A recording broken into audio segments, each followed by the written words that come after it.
Hey y'all, CB here at NBS Welding with another welding job for you.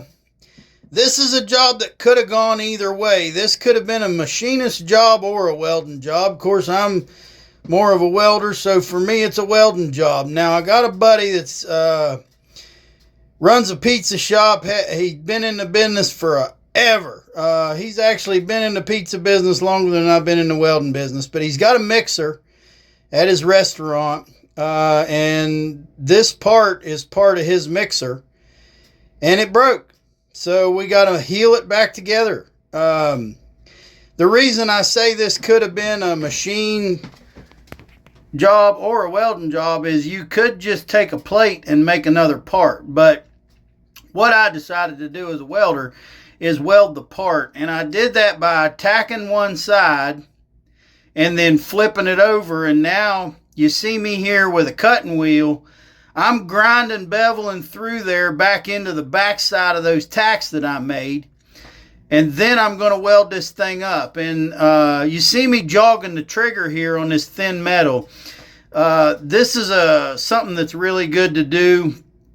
I run a little extra heat and I weld by jogging the trigger. And this works better with my advanced Arc Captain MIGs than it does my old Millermatic 252, because with the Arc Captains, I can adjust the gas post flow so that I'm flowing shield gas in that hot weld zone, even though I'm not welding. When I let off the trigger on my Millermatic 252, it stops flowing gas, which is undesirable if you're doing a technique like jogging the trigger.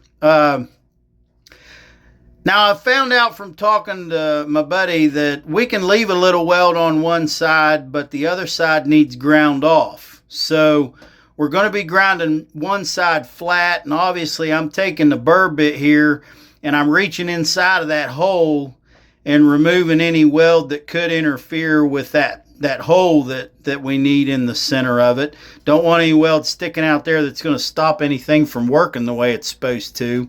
And then we don't want any weld on either one of the edges. And one of the main things to remember about precision grinding a part like this is you can use your grinder as a straight edge. Just don't dig into it. Lay your sander flat and use that as a straight edge to go by.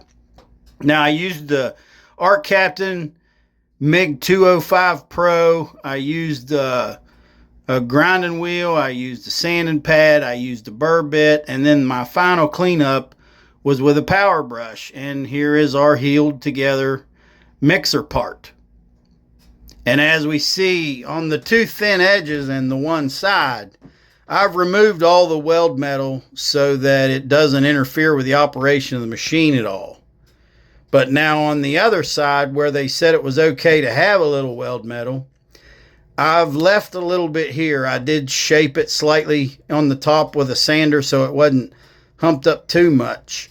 But I left a little reinforcement which will hopefully help this to last. Now, if this doesn't work, then we may try the other approach whereby you would cut another piece of steel, brand new piece of steel, maybe even stainless, and put these holes in it.